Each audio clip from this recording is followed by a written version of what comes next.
TEXTgashi, or should I say TEXTgashi, the mad lad that he is, said, you know what? I'm gonna do it again. You know all those memes that exist about the text-filled chapters of the current arc of Hunter x Hunter? I'm going to top that shit right now. I'm gonna make you read. I'm gonna make you use your brain. And you're gonna spend all of this chapter figuring out, is this important or not? TEXTgashi literally sitting there drawing the chapter being like this. Read! Read! You know he's just laughing at us from beyond his desk. I kind of love it though. I respect it in a way. There's a respect and appreciation that goes alongside it. So I have read the current chapter 394 of Hunter x Hunter, and I am processing it and putting it all together, and I'm trying to come up with what you want to hear. And truthfully, I do think that this chapter does accomplish a few things, but let's just kind of go in order and talk about the things that have happened here. Firstly, we deal with the cliffhanger of the last episode, or last chapter, where Hinrai goes to this room that might be connected to the Hylia of some way, but there's some sort of like temporal junction happening where they can't enter the room, and there's some weird like anxiety-filled old man in there. Kind of looks like me and my future, self. Like once I've spent 20 years making YouTube videos locked in a room, this is going to be how I'm acting probably. But as creepy as this guy was, it turns out he was made of Nen. He was not real. He was a distraction trying to get people to enter the room. And actually this is insanely brutal what happens, because you enter the room and then you're transported to the actual space. Like the room is kind of basked, like covered with like a Nen blanket that is a false room, and you go in and you're actually transported like into another place, but you have no hope whatsoever. I mean, I guess if you're a regular person, because as soon as you're transferred there, a bunch of Morena's men are just like waiting around, and a guy knows exactly where they're going to show up, and this dude walks into the room, he's there, and then just immediately has his throat slit from behind. Like, this is crazy. This is terrifying. This is a horror movie. They even show him like on a slab about to be like cut up or something. I don't even know what's happening here. But this is terrifying, man. And this is what Morena is instigating and creating. She's creating chaos. And this is what Morena is trying to do, to trying to bring the world, well, bring the ship itself into this absolute chaos and insanity. And she is achieving that. And she has gotten everybody on board with her. She has her army of minions, her army of simps, whatever you want to call it. She has all of them on board, and all of them are increasing in strength and power with Nen as they kill people. So this is like a free-for-all, just murder fest, and they found the perfect way to do it. You just create this room, you enter, you slit the person's throat, easy, person's dead, you level up, you gain a Nen ability, this guy becomes a conjurer even though he didn't want to be. This is insane. So this structure, and I think that this works so well too, with them working together to do this, because the guy that could phase through walls, he was going out on his own. He was just trying to go on a rampage. He was like hoping he was going to get in good with the Phantom Troop. He was in over his head. But these guys that are working in unison in order to achieve this, that are all, performing their own murders and, working together in a group and creating a system that basically is like bringing cattle to the slaughter to them, this is going to get so insane as it goes on. So that's incredibly impressive just in itself. We cut to Morena, and this whole chapter actually, truly, I think the purpose of this chapter, I know it's a little bit intimidating and overwhelming with all of the walls of text, and I understand that, and even while I was reading it, I was like, TEXTgashi, what the fuck, bro? And I think that if you were watching this as a series, like if this gets animated, this is in anime form, I don't think this is going to matter as much, because mostly it's a bunch of guards walking down a hallway talking, and if it's within an anime, I think it would work better. I think just because you see so much walls of text, it looks intimidating, but it's not really, because essentially what this chapter is building up is going back to other things that are in play that we haven't seen for a while, because we've been focusing very, very heavily on the mafia groups and the mafia war, and the last two chapters we've been focusing on Hisoka's return, all that kind of stuff. But there's also a bunch of other shit going on the ship, including, and not limited to, the Succession War within the Succession War arc. And so this chapter brings us back to remembering Tserriednich, or Seri, which I guess we're not allowed to refer to him as a nickname, because that's very taboo. That's very, we don't do that on this ship. All right, we don't tolerate that level of disrespect over here. But it's bringing us back to remember why we're all here. Remember the urn ceremony. Remember the Succession War. Remember why the Kakin princes are doing this. And this kind of brings us back into the other pieces that are on the chessboard. So with Morena, she is saying that, Tserriednich is aware of what's happening here. She doesn't know how he's going to respond. And in a way, it's a little strange that he hasn't responded. And so she's looking to get one of his top guards, one of his guards kind of brought down here and even bring him in on to what she's doing. Give him a nice little smooch, slip him some tongue, give him some nen, that kind of stuff. Whenever you kiss a chick with scars on her face, you get a little nen, you know what I'm saying? But we also have to remember that nen is something that most people don't know about, and we're also reminded of that in this chapter too. So I know we get so used to it because we're dealing with characters that can use nen, and we're using with very powerful characters and hunters and stuff like that, but the average person, like regular people, don't know about nen. Only very exceptional people that have gone through training and understand how this works and can harness their, spiritual aura and all of this stuff. Like, it takes training, it takes work, it takes dedication, it takes knowing somebody, it takes having a mentor. Like, it takes all of these things in order to be able to use nen.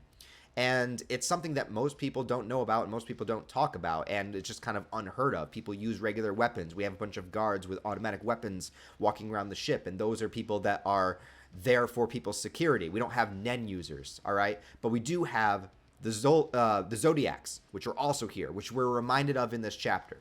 So bringing it all back, this conversation that we have with the guards where they have this dead body and they know it happened by the mafia, but they're going to say it was something else, and they're walking and having this conversation, and they're all in favor of Tserriednich, and they're having this conversation, and they bring up multiple things. So they bring up Tserriednich not paying attention to the mafia stuff that's happening. He's aware of it, but he's not doing anything about it. And why is this? Because he's been locked up in his room learning this thing called nen.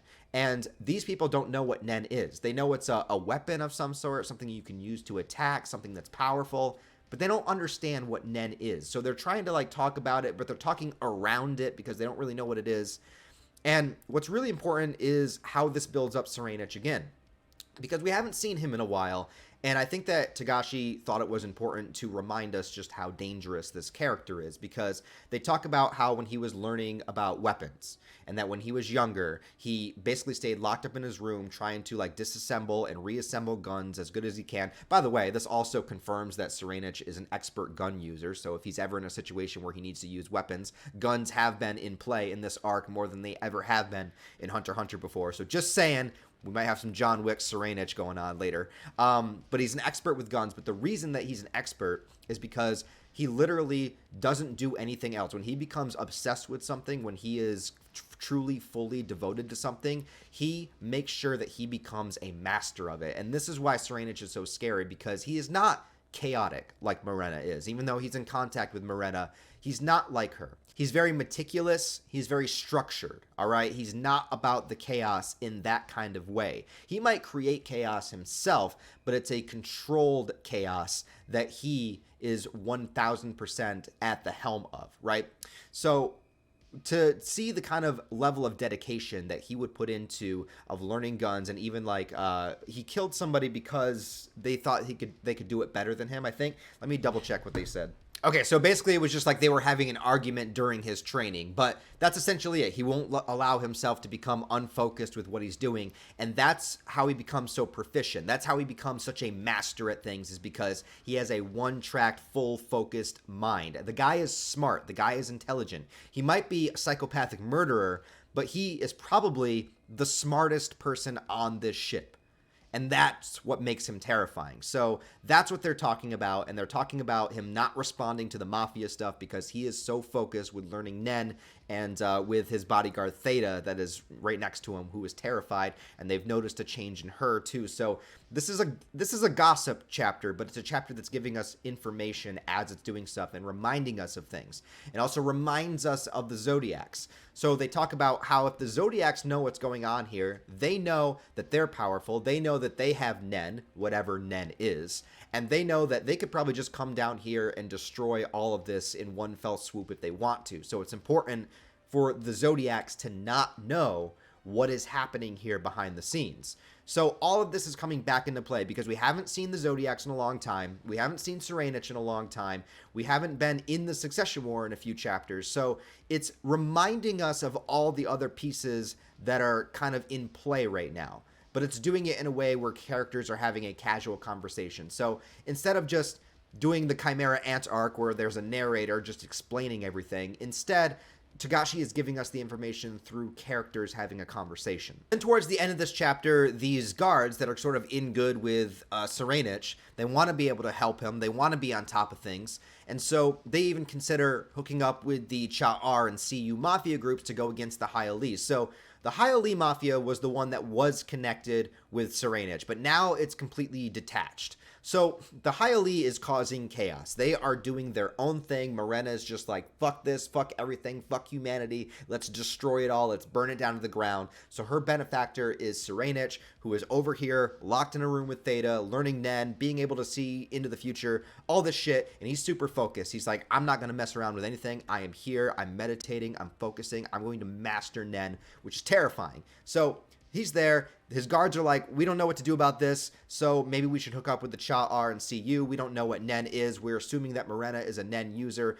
and they're making their little plan off to the side there, while also remembering to cover things up so the Zodiacs don't know, so that they don't come down here and mess with stuff, while being unaware that there is the Phantom Troop. Well, they know that the Phantom Troop is working with Cha-R and CU now that are working together. Hisoka's the wild card. We don't know if he went up to tier 1 or if he's still on tier 3. And then, that hasn't been touched on at all since the arc, since TEXTgashi has returned with chapters, is back up on tier 1 where all the princes are and all the succession war is happening. Kurapika is still responsible for training all the bodyguards how to use Nen. Also, there's a silent serial killer that's up there too, the silent majority. So all of this is happening at once, and it's crazy. All right, and I understand this chapter might be disappointing, not seeing, because it is disappointing to see all of this coming from like more ancillary characters, right? Who may or may not go on to be important. You know, it is disappointing to not see the Phantom Troop, to not see Tserriednich himself, even though he's talked about a lot, to not see Kurapika yet since HunterXHunter's come back. And I agree with that. But I think when you look at the arc as a whole, like if this arc it manages to complete, TEXTgashi manages to finish this storyline, this is going to be one of the, like, if he sticks this landing, because remember all of these moments in the Chimera Ant arc that you didn't know how it was going to tie in, how it was going to make sense, and how it all just sticks the landing at the end. That's what this is going to do, dude. Like, there's so many moving pieces. This is an intelligent arc. This is an arc for intelligent people. This is an arc for people that love, you know, different storylines all happening at once, that love character dynamics and love the fact that every character has their own personal motivations and things that they're trying to accomplish. It's not, hey, everybody, let's go accomplish the same goal. No, you have like 50 characters here that are all doing their own thing and all working in unison. This is world. If you talk about world building, this is all just happening on a giant ship, but this is world building. This is something so creative and different and unique and not done in a lot of manga that is a lot more straightforward and just follows like a straight narrative, where this has all of these moving pieces.